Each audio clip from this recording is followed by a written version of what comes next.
بسم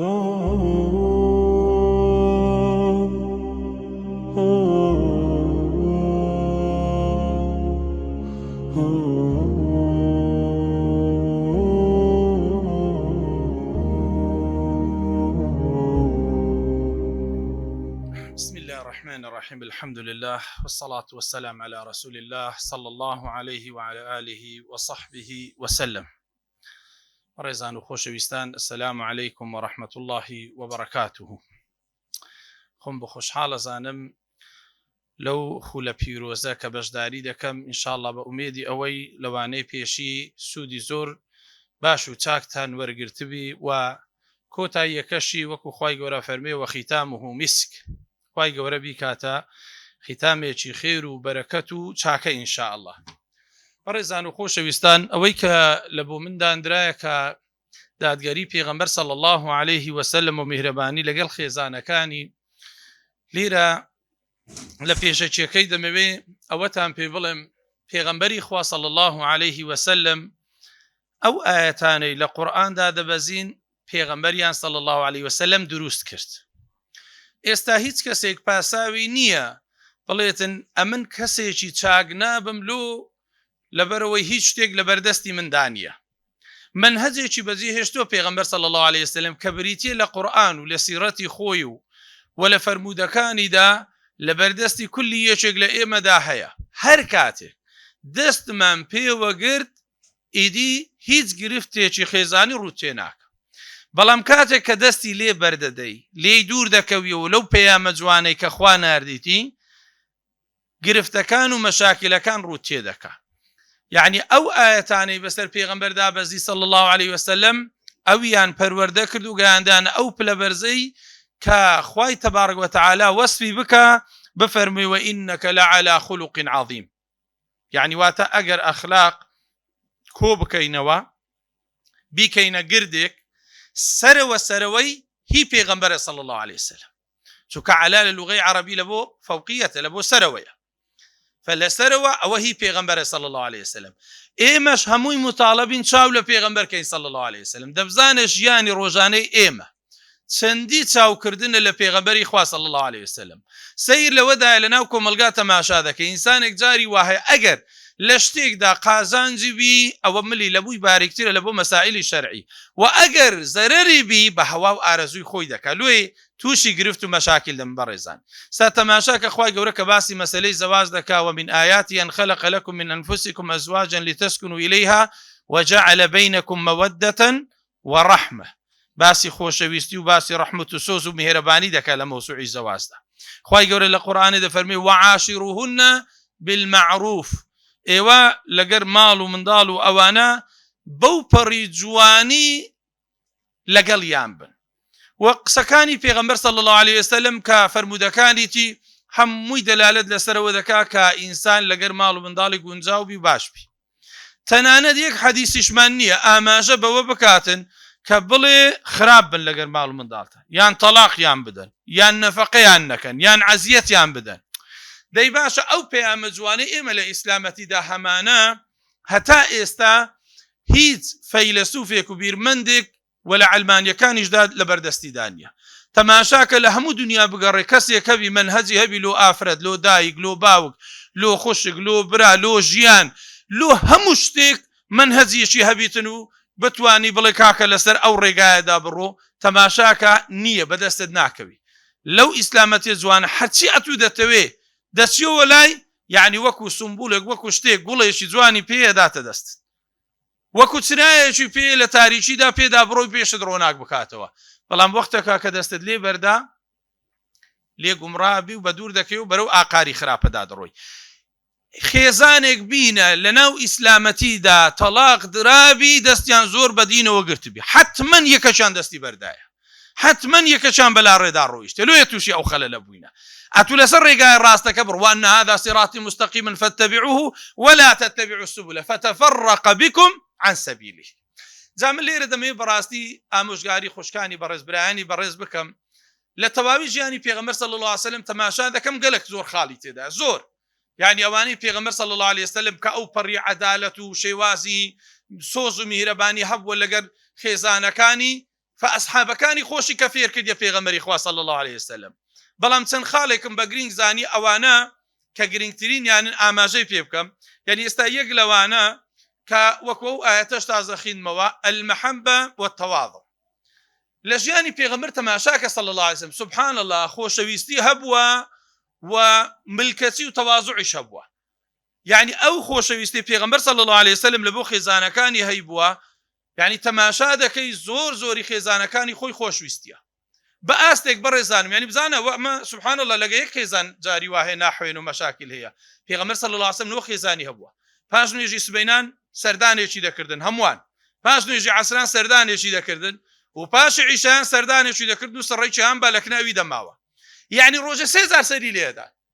و قسەی لەگەر دەکردن و زۆر جاریش ئێواران لە ماڵێکدا کۆی دەکردنەوە دادەنیشتن پێکەوە قسەیان دەکرد. باشە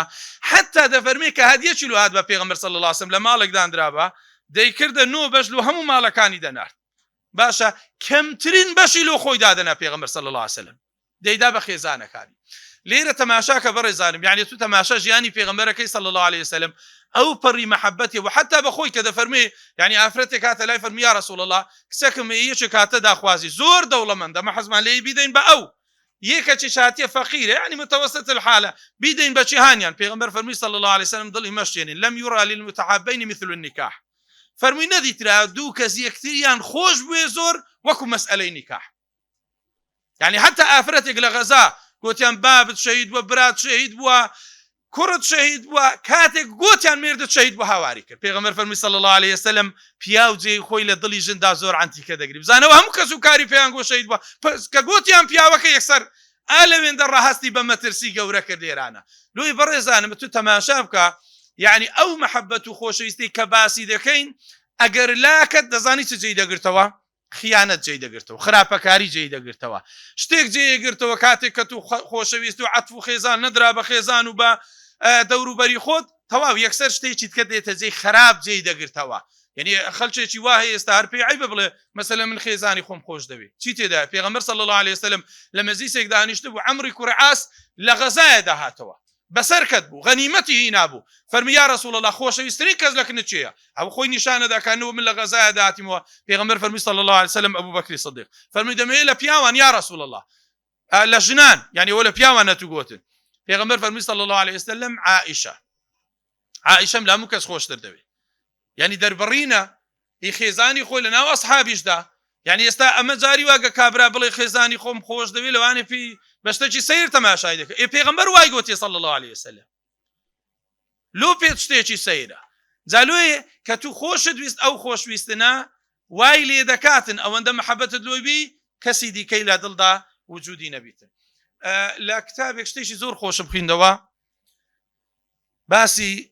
پیرەمێردێک دەکا لەگەر گەنجێک لە چێلگەیەکدا ئیشیان کردیە پێکەوە. گەنجەکە لە مێژ نییە ژنی هینایە لە اختیارەکەی دەپرسی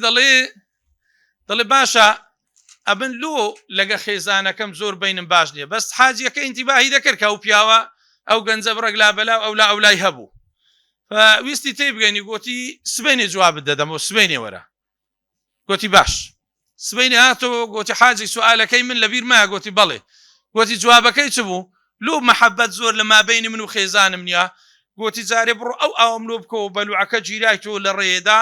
بڕۆ هەڕوو ئەوەم لۆ بکەوە وەرەوە هەنجینێ جوابت دەدەمەوە. گوتی باشە لۆ گوتی ئاوەکەی کەم دێگە لە کەم دێتن. دەڵێ کوڕە گەنجەکە ڕۆی بە دوو سۆندەکەیدا دەڕۆی دیتی لێرە کون بووە لێرە کون بووە لەوێ کون بووە سێ چار جێ کون بووە. هەی بابە لەوێ ئاوەکە تەواو کرایتەوە. هاتەوە گەڕاوە گوتی حاجی گوتی ها گوتی ئەو ئاوارە وادێ. گوتی لۆ گوتی لە بەرەوەی سۆندەکە لە ڕێی لە سێ جار جێیان کون بووە هەر ئەوەندە ئاوای لێدە زیاتری لێنە. هەی جوابەکەی من گوتی ئەگە دەماغت هەبە ئەوە جواب بوو ئەگە تێگەویشتنت دەبی ئەوە جواب تێدەگەی کوڕی چاگە تو تا دەچیەوە مارێ بەکن ماری فرانی دادەچی دۆستەکەت هەیە لەوێ بەکن چاخانەی دادەچی یەکت هەیە لەوێندەر لە کۆرانێکی ڕادەوەستیەشی دیش قسەی لەگە دەکەی دەچیەوە مارێ هەر بای ئەوەندەی دەمین بای شەڕ و مەشاکیلەکەی دەمین هیچت نەما هەمووت لە ڕێزە. ئێستا بەشێکی ناو کۆمەلگا تەماشایکە لەبەر چ تووشی مەشاکیل و گرفت و تەلاق و ئەو شتە خراپانە دەبن. تەماشای دەکەی کەسەکە تەوازوعی نییە نە یعنی بۆ نمونە ئیلا ژنەکە دەبی بێتەوە بکەن پیاوەکە ئیلا باشە لۆ تو ناچی لۆ تو ناچی داوای لێبوردنی لۆ بکەی لۆ تو ناچی دەست پێشخەری بکەی لۆ تو ناچی و چاکەیە لە بۆ خۆت وەربگری زۆر سەیرە ئینسان جاری وایە خوا بەرەکەتێک ئەداتە دەستی ئینسانێک وەری ناگری ئامادەن نیە وەری بگری پێغەمبەر فەرمێ صلی الله عليه وسلم ئەگە دوو کەس پێکەوە قسەیان نەکرد باشترینیان لەکن خوا ئەوەیە کە دەست پێشخەری دەکە و دەست بە سەلامکردن دەکا ئەوەیان باشەکەیە جەلوی بڕێزانم یعنی ئینسان هیچ لێی کەم نابێتەوە ئەگەر خۆی لێ ڕابینی لەسەر چ ئەگەر غەڵەتت کرد متەکەبیر مەبە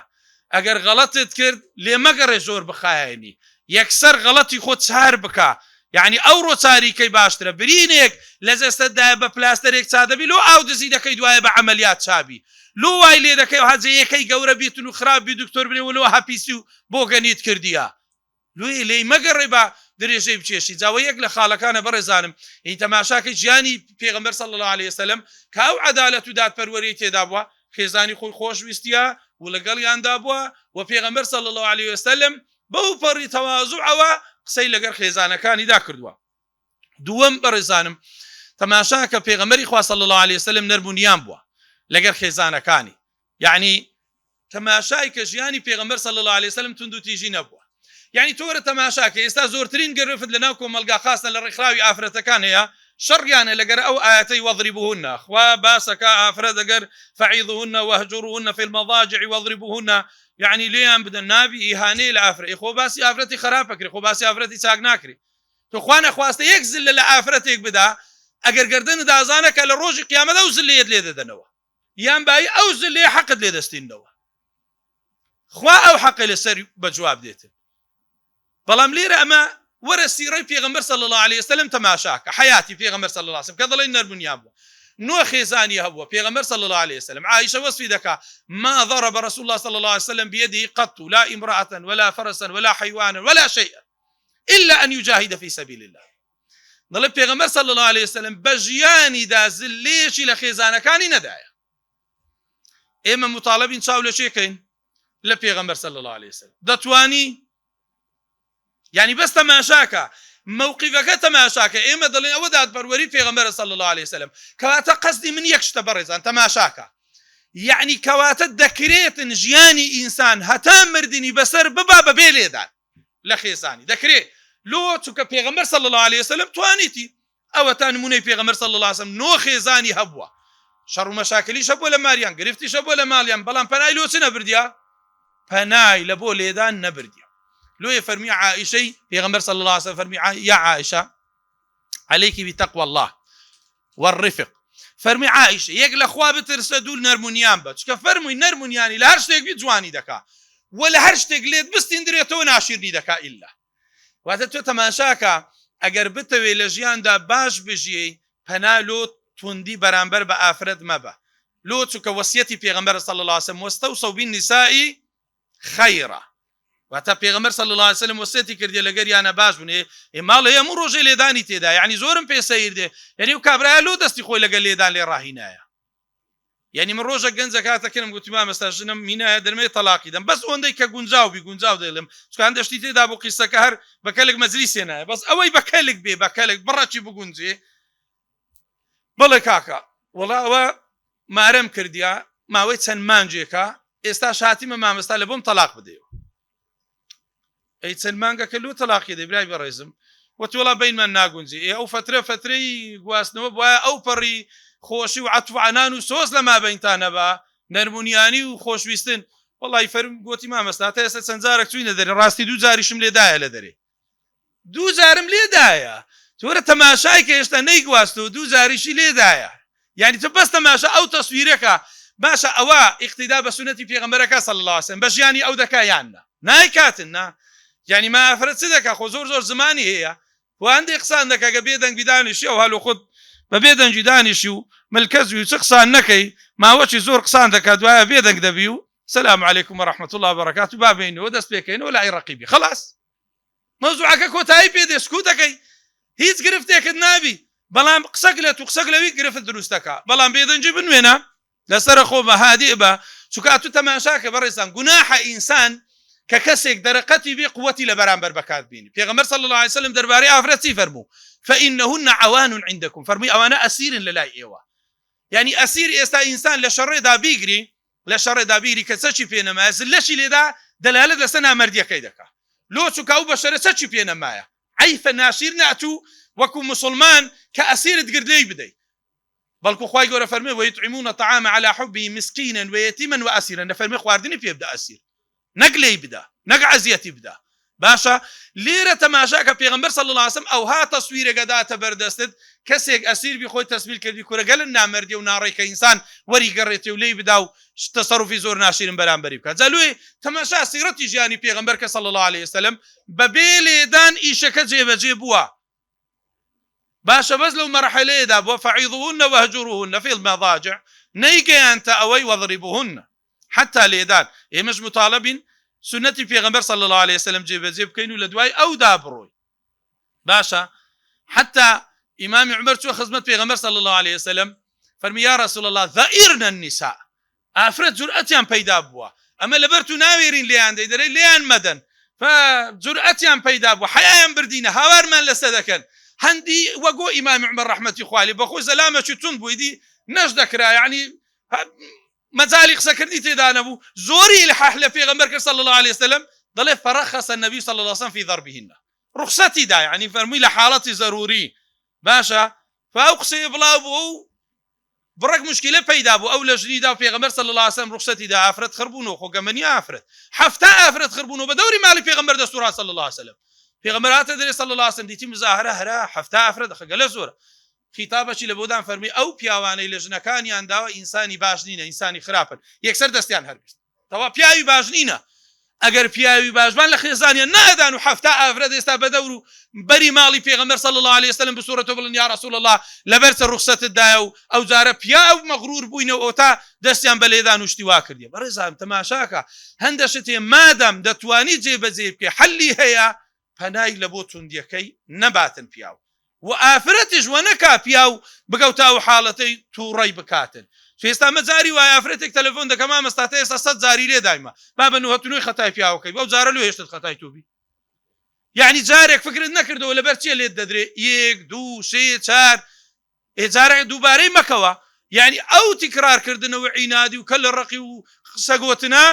سەبەبی لێدانەکە بووە فمێلە ئەو پیاوە وای لێ بێتن دەستی پێت فێر بیارە ئەسڵەن دەستی وی لێ بکە بیبەستەوە نەتوانی دەستی بەرز بکاتەوە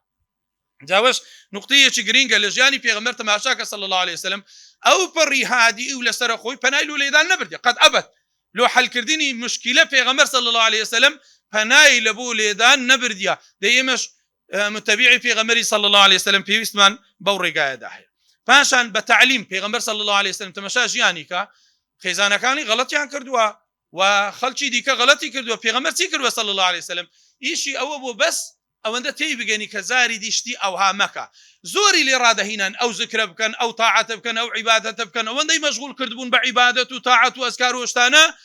یعنی وەکو بڵێ بەرنامەی ژیانی لۆ دانابوون لە تعلیم و فێرکردندا ئەوان هەر خەریکی عیبادەت و تاعەت و خواپەرستی و نوێژکردن و ئەو جۆرە شتانە بوون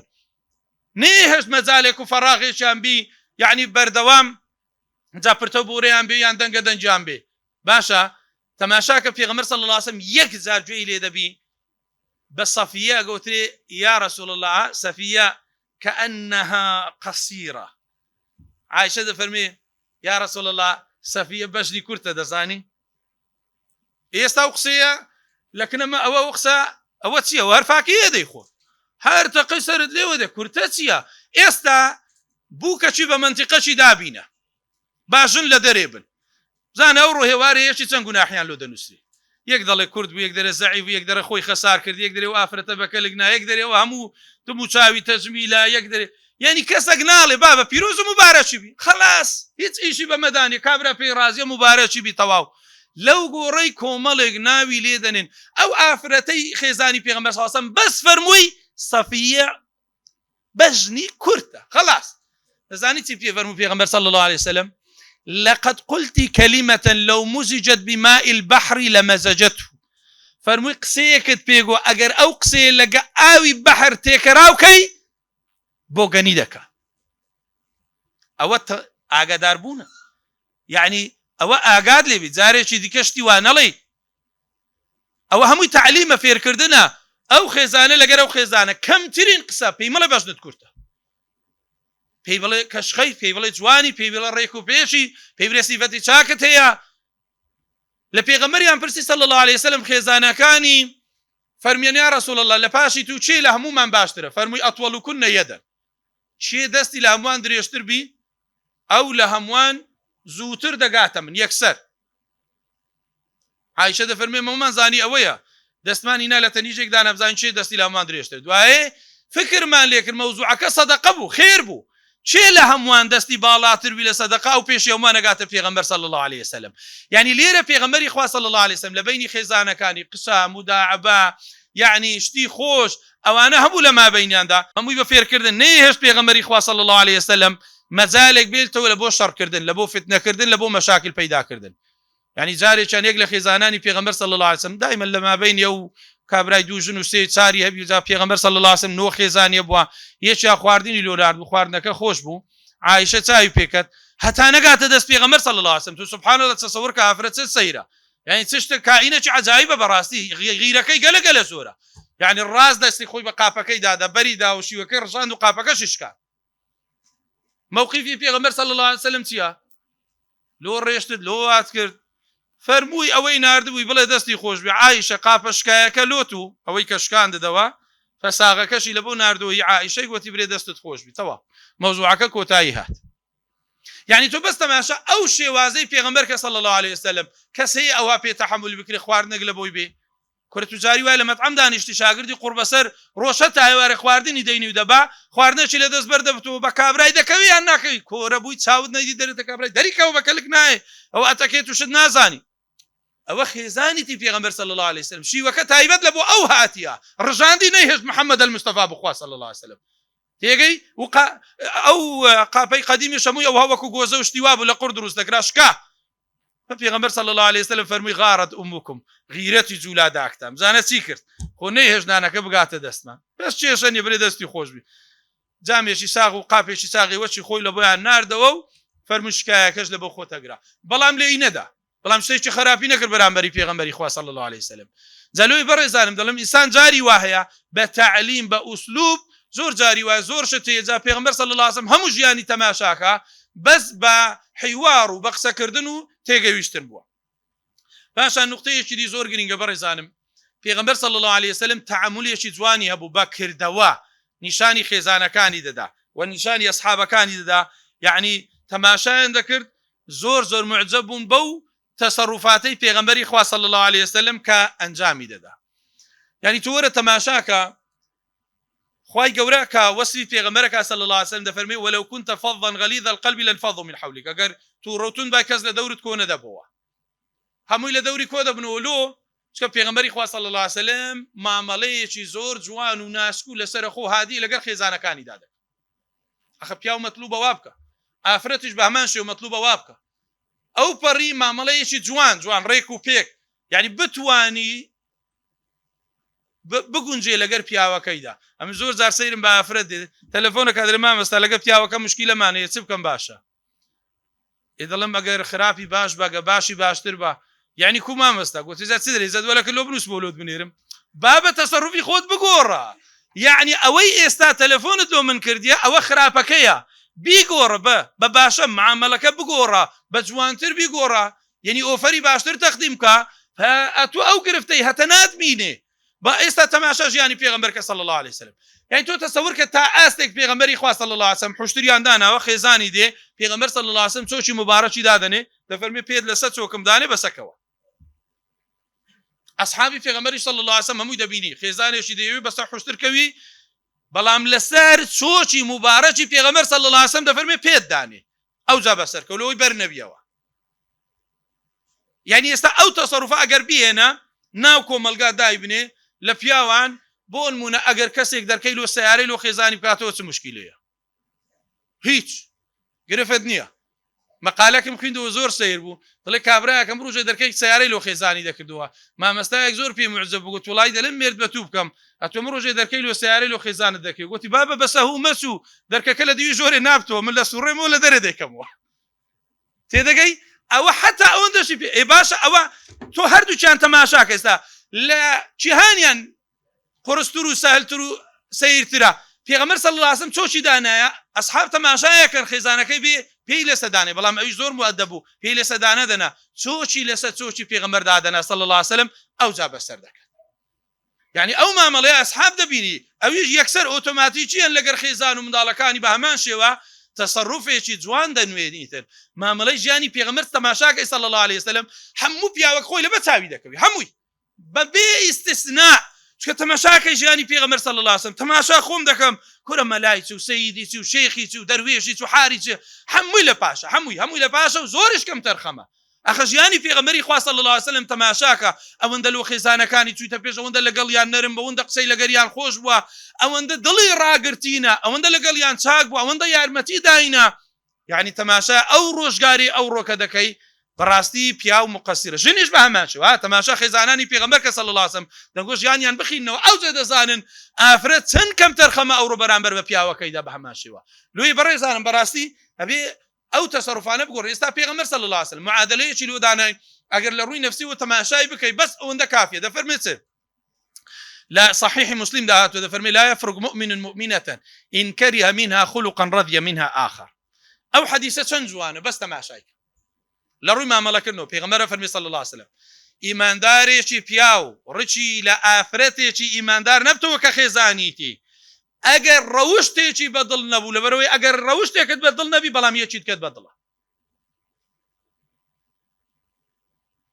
يعني بس تماشاك شنشتيشي جوانة لروي نفسيوه تو او افرته دل ما مستاو صفه خرافه اباهي بتيا بو صفه خرافه رازيبه يعني سي اشكاليتي اذا قلت وكو بياوك مثلا بصفته شي خرافي او رازيبوي بلم سن صفتي باشي هي قران فرمي ولا تنسوا الفضل بينكم يعني چه يعني فضل شاكي يكثر لبين يقلبير مكان اخو افرته خورو شاكينيا كومله شاكي زوري هي صفتك تبدلني چيت كتبدل او انا بقرباني او يبكى پیغمبر وای فرمى صلى الله عليه وسلم برقد لي نبيته يعني نجلس صفتك اللي بدا وشري بك وهري بك ده فرمي ريت بينادم رجش لخزانت بيته لبروي تصرف خرافيه لو تك ان كره منها خلقا رضي منها اخر اشتيكت هي لي رازني بلا مش ديكت هي لي رازي تواو او صفته بقرباني او صفته شنجوانا پیغمبر صلى الله عليه وسلم كاو هذا فرمي باشترين كز او كسيه چيا لەگەر ماڵ و منداڵی باشە ئەمنیش لە هەمووتان باشترم لەو ماڵ و منداڵەکەم تەماشایکە لە ژیانی خۆشیدا بە عەمەلی پێغەمبەر صلی الله عليه وسلم ئەوەی جێبەجێ کردیا لۆی بەڕێزانم تەسەڕوف و مامەلەکردن لەگەر ئافرەتدا بە شێوازێکی جوان لە ژیانی پێغەمبەردا صلی الله عليه وسلم ببینە یعنی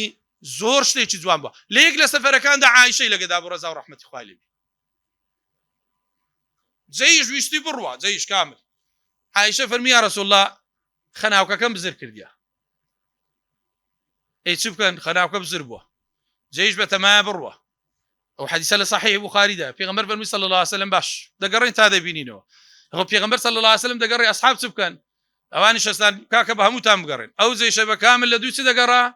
والله عايشه خناوك شي بزر كرديه كاكا لو قران حر او اخران هم اللي يقدح خناوك نديت راوا لا اله الا الله تشوفكن دمك دوسي كشر بي في بري بروي ناچار چونك امام ابو بكر وتم باشه تخو عايشه يشديكا بابا خناوکە بزربوو ئەو جێ شامووی ماوە ئێستا ئەو وەختی نوێژەیە ئاو نیە دەی قوڕی چێن دەربەسەری خۆمانکەین ئاو نیە دەیاڵە دەی نەگەویشتی ناوی لۆ چووکە خاتو عایشە خەناوکەی بزر کردیا پێغەمبەر صلی الله عليه وسلم ماندی بوو لە گەڕانی هاتبوو لەسەر ڕانی عایشە پاریدا بوو ئیمامی ئەبوبەکر هات دەڵێ دارێکی پێ بوو سێچار داری ئەوها لە تەنگەیدام گوتی باشە تلوت کرد یعنی چ بوو ئەگە خەناوکە بزر بوو دەڵێ میش لەبەر پێغەمبەر صلی الله عليه وسلم هیچ خۆم نەجوولان دەڵێ پێغەمبەر هەستا صلی الله عليه وسلم يكسر فرموي آياتي تيمم دابس فرموي أجر أو نبو إيوة تيمم بكاربين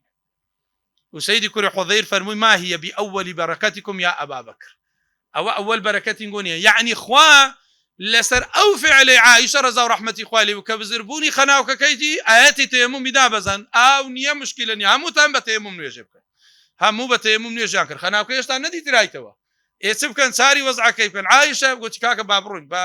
تەواو نەدیتراوە خێری تێدایە پاشترەکان هەستاندە و حەودەجی لەسەر بوو پێشتر لەسەریاندانە تەماشاکەن خەناوکەکە لە بن حوشترەکەیە جامە زۆر جارە شتەی لۆچی دەرێن بەڕێزان ئینسان عەقلی هەبێشتی لە شت وەرەگری چێ لە مەخلوقات لە پێغەمبەر گەورەترە صلی الله عليه وسلم شێ لە ئەسحابەکان مبارەکترە لە دەوری پێغەمبەر صلی الله عليه وسلم بە هەر هەمیان خەناوکەچیان بزر کردبوو نەیانەدیتەوە ئەگە خوا ئاگاداریان نەکاتەوە گە وەحینە نازانن وەکو ئێمە بەشەرن ئیمەش لە کوردستان دەبینی شتێکی دروست دەکات دەستەکەن فارسی دەریکا قاوەکەم لۆ بگرۆ بزانم لە چێن دەرە کورە دەماغەوە گە بکەوتە بن زوج عوشتری بەشەر نایبینتەوە ئەگە خوا ئیرادەی لەسەر نەبی وەڵا ئەمن لە بۆ دەبینەوە یا ماڵی دەزرایە دەستەکەن یەکەچی وەڵا کا بزانم چێ دزیتی فالچیەک ساحیرێک گوناحتەکە بابە قیامەتێ لە ئیسلامەتیدا شاهێت بە چاو ببینی یا بەینە و حجێتێکت لە بەردەستیدا بێگەنت بدێ خوال و ڕۆژی قیامەت ئەمە کۆچێکن کابرایەکی پێغەمبەر فەرمێ صلی الله عليه وسلم بە مجەڕەدی چوونت لە بۆکن کابرایەکی ساحیر خوای گەورە چل ڕۆژان نوێشت لێ قبول ناکا گەر تۆ بینەکەی و ئەگەر باوەڕت پێ هەبێ هەر کافر دەبی واتە ئیمانت نامینە گە بڕێ ئەو ساحیرە ڕاست دەکا کە ئەو ساحیرە پێی گوتی فلان کەس بردیتی کو باوەڕ دەکەیت و بە چ نەوعێک باوەڕ دەکەی شەرع دەڵێت درۆی دەکا ئەتوش دەچی دەڵێ ڕاست دەکا شتی وا دەبیتن تو تەماشاکە پێغەمبەری خوا صلی الله عليه وسلم جا قەزم لە تەسەڕوفاتەکە دێ هیچ شتێکی ناشرنی نەکرد بەرامبەر بە عایشە کە گوتی خەناوکە یەکەم بزر بووە زۆر شتێکی تەبیعیە ئیمە لە مارێ جاری و ئافرەتی کاغەزێکی بزر دەکا قیامەت ڕوو دەدا لەو مارێ هەرایەک ڕوویدایی لە ماشاء الله ئەو پیاوە دۆ شاوی تێکەر کردیا و ماڵەی وێران کردیا چییە وەڵا وەرەقەیەک بزر بوو دوایە تەماشاکەی جەنابی لە ناو سەیارەکە یان لە جێگایەکی دیکە داینایە تەماشا ژیانی پێغەمبەر کە صلی الله عليه وسلم سادە زۆر بە اعتیادی دیتمانەوە لە بن زیۆ حشتەکە بووە پێکەرینێک و زەردەخەنەیەک حایشە لەملی خۆت کەوتەوە و خلاص براو بەرەکەتی هایەتی تێمومیش دابەزی و مشکلەکەش حەل بوو مەوزوعەکەش کۆتایی هات دروستە بەڕێزان لۆیە دەڵێ ئینسان بەس دائیمەن هادی بی ئێستا پیاوێک کە تەلاقە خوا لەبەر چ تەلاقە خوا تووڕە دەکرێ ئەگەر تووڕە بوو بەس ئەوەندە بەجێ شەرع بکا کە پێغەمبەر فەرمێ صلی الله عليه وسلم ئەگەر تووڕە بووی قسان مەکە بێدەنگ بە پیاوەکە بێدەنگە بینە سنووری شەرع دەبەزێنی قسان دەکە یەکسەر دەچی تەلاقی دەخوا ئێلو تەلاقی دەکا جا سبحان الله هەتا ئێستا تەلاقێک نەهاتەکەنم برێمام ئێستا من یەک تەلاقم خواردیە کورد مفرەدی نییە لە تەلاقی هەمووی جوملەیە تێگەی هەمووی سێ بە سێ تەلاقی خوا جارێک دوو جار دە جاروە دەڵێ جارێک کابرایە کات وەڵی مام ئێستا تەلاقێکی گەلە گەورەم خواردی گوتم چت گوتیە گوتم 33,000 جار تەلاقم کردی 33,000 جار خوا بتگری باشە نەکبەت ئەتولۆ ئەو قسانەوە دەکەی یعنی تۆوەرە تەماشایکە يعني دائما بجملة جونية دا بجملة طلاقي دخوا بجملة تيدقي ليه أنا دا بجملة شركة بجملة يعني هموي تيكو بيقشتيني هموي أما مشكلة ما نوي مفرد ما نية يعني هذه من بابا جاري وهم من ذلك شري كردي له هموانه دا تيدقي لو هم بجملة بناويان كتي تيكو بيشي دا داي شويني يكس جناحي هي لدك ساندا لسيك ساندا لتاري دا لو يبرزانم بيويستا أو جياني في غمر صلى الله عليه وسلم بخبر تاود زور جار گرفت هبوا بهادی با لسر خویدا پیغمبر صلی الله علیه وسلم حلی کردیا خاله چی تر برزان که زور گرینگا انسان مال و مندال و خزانی خوی تفضیل لا بسر عالمی خلق تمجاج يعني پیغمبر که وابو صلی الله علیه وسلم يعني وانبوا آگای لخزانه کان نمینه لبخلچی اونیه پیغمبر خوا صلی الله علیه وسلم بس تماشا که عایشه کو وصفی دکار رضا و رحمت خوا علیه ده فرمی پیغمبر صلی الله علیه وسلم لما لګر من دادنیش سەی لەگەرمان دەکرد و سوعبەتی لەگەڵمانە کرد و حیوانی دەدۆشی و زلچی دەدووری و ئیشی دەکرد حتا بانجێ داوەچی بانجێ دەدا كأنه نەئەمە ئەومان ناسێنە و ئەمەی ناسێ دەڕۆی يعني وەختی عیبادەت وەختی لە ماڵێ دەبی لە ماڵێتەوە ئەو تەسەڕوفە جوانە گەلێک ڕێک و پێکە يعني لەسەر حیسابی خەڵکدا ماڵ و منداڵەکەی هێمان نەکە ئێستا خەڵکی وایە بەس لە سەفەرەیە بەس لە دعوەتان بەس لە دەرەیە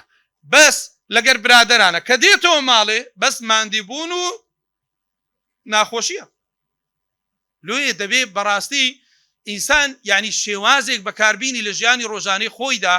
گۆڕانکاری بەسەردابینی ئێستا لە مسنەدی ئیمام ئەحمەد لە صحیح مسلمیش داهاتووە کابرایەکە بوو فارس بوو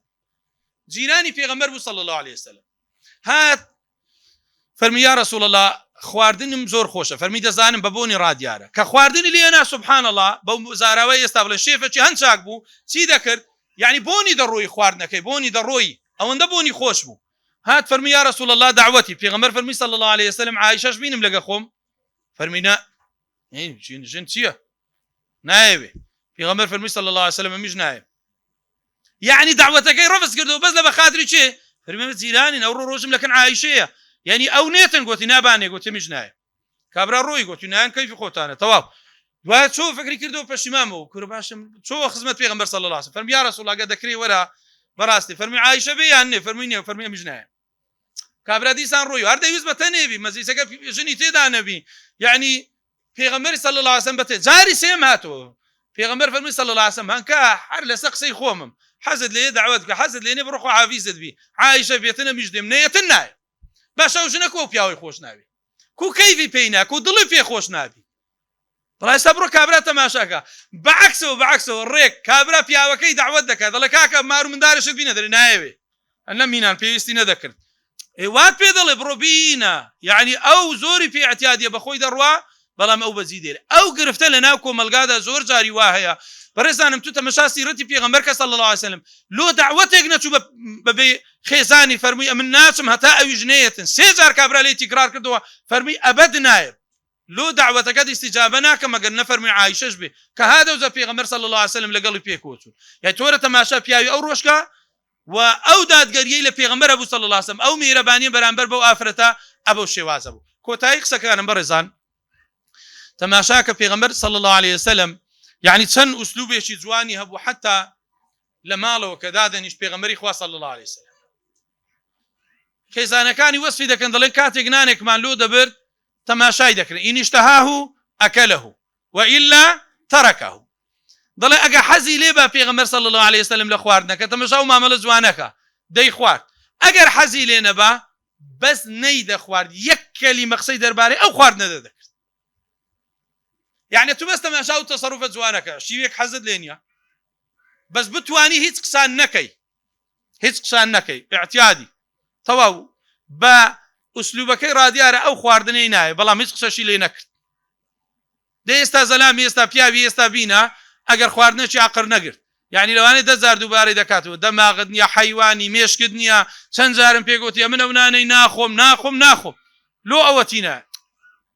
خواردنێکە عقرت ناگرێت خاستن ئێستا خۆشی زمانی قەدیمیش نییە کابرا نەیبوو بچی فەلافلەشی بخوا نەچی بچی دوو لە فەیگەز بخوا ئەگە باشترت هەبوو بڕۆ کەبابی بخۆ کورە بڕۆ قۆزلی بخۆ کورە بڕۆ حەزەکەی نیو بەرخی داواکە بڕۆ هەڕوو بخۆ خۆدا پارە هەیە بڕۆ بخۆ خەلاص و بڕاوە ئەگەر نەش بوو لە فەلافلی ڕادەست پێ دەکە حەسەب قسمەتەکەی خۆت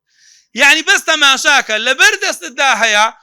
کەسی وا هەیە لەسەرەوەی ئافرەتێک خەی لە بیرکردێ لە ناوشیوەکەی هەرا پەیدا بوو زالوی بەڕێزانم ئەو ئوسلوبە زۆر غەڵەتە یعنی تۆ تەماشا دەکەی کەسێک بەشتێکەوە ماندی بووە هینایەتی لەبەر دەستی توی دانایە ئەقرت ناگری بەشەرە طبعا ناخۆی مەخۆ بەڵام قسان مەکە تەماشا ژیانی پێغەمبەر کە صلی الله علیه وسلم ئەگەر حەزی لێ با دەیخوات ئەگەنا وئیلا تەرەکەه یعنی بەس خواردنەکەی بەزی دەهێشت ئەمما قسەکردن نییە شتێکی گوتن کە خراپبی قەت پێغەمبەر صلی الله علیه وسلم عیبی لە خواردن نەگرتێ دەفەرمێ ما عاب رسول الله صلی الله علیه وسلم طعاما قەت بە ژیانیدا پێغەمبەر صلی الله علیه وسلم عیبی لە خواردن نەدەگرت نەیدەگوە خواردنە بەکەلک نایە ئەوە نازانم چییە یعنی لۆی ئەوە بەڕاستی ژیانی پێغەمبەر صلی الله علیه وسلم تەماشا دەکەین یەک پارچە لە خۆشی و لە ناز و نیعمەتدا بووە شەو نوێژی تێدا بووە نوێژەکانی بە جەماعەت تێدا بووە خۆتوبەی دایە مشکلەی خەڵکی حەل کردیا هاتەوە ماڵێ تەماشا دەکەی ماڵەشی مرتاح و خۆش لەگەر ئافرەتێکدا ئێستا پێغەمبەر صلی الله علیه وسلم دەفەرمێت جبرائیل لەکرم دانیش بوو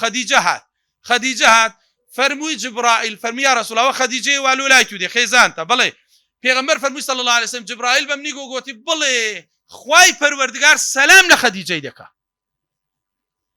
و مژدەی بدێ یا رسول الله خوا قەسرێکی لە بەهەشتی لۆ دانایە چی تێدانیا گارەگاری تێدانیا یعنی قەسرێکی هەیە دەدرێتێ هادی ئەو پەڕی جەوەکی خۆش زانایان دەفەرموون ئەگە تەماشاکەی لە ژیانی پێغەمبەر صلی الله علیه وسلم لەبەرەوەی ئەو ئافرەتە بە ژیانیدا پێغەمبەری صلی الله علیه وسلم بە قسە عەزیەت نەدایە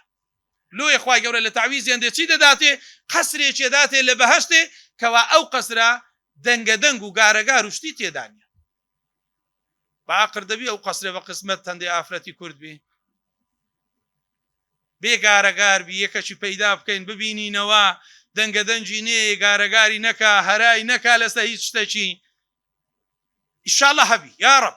زۆری شەبیتن بەس لەوانەیە ئەمە نەیان ناسین یان نەماندیدوی بەبەر چاومان نەکەدی بەڵام بە هەر حاڵ میم تەماشاکە ئەوە ژیانی پێغەمبەر بووە صلی الله علیه وسلم ومێ دەکەم من لە کۆتایی دەخوای گەورە هەموو لایەکتان تەوفیق بکە وانەی بەو خولاستا و ئینشاءالله خوای گەورە سەرفرازی دنیا و قیامەتیان دەکا و سوپاسی لقی ژیاری هەولێرەکەم ئینشاءالله لەسەر ئەو خولە جوانەی پێشکەشیان کرد لە بۆ ئامۆژگاری لە بۆ ئەو خوشکە بەڕێزانە و لە بۆ برا بەڕێزانە ئینشاءالله خوای گەورە دەکاتە زەخیرەیەک لە بۆ دوا ڕۆژی بە هەموو بەکە لە هەموو لایەکیان دادێ و ئومێ دەکەم لە خوای گەورە دەپاڕێمەوە قسە و عەمەل و کردەوەی هەموو لایەکمان یەک بکە دوورمان خاتەوە لە موسیبەت و ناخۆشی و فتنە و خشتی خراب یا رب العالمین و لەو مەجلیسە مبارەکەدا دەپاڕێمەوە خوای گەورە لە هەموو لایەکمان لە خۆمان لە داک و بابمان خۆشبی لە خێزانەکانمان خۆشبی و منداڵەکانمان ساڵح بکە والسلام عليكم ورحمة الله وبركاته. Oh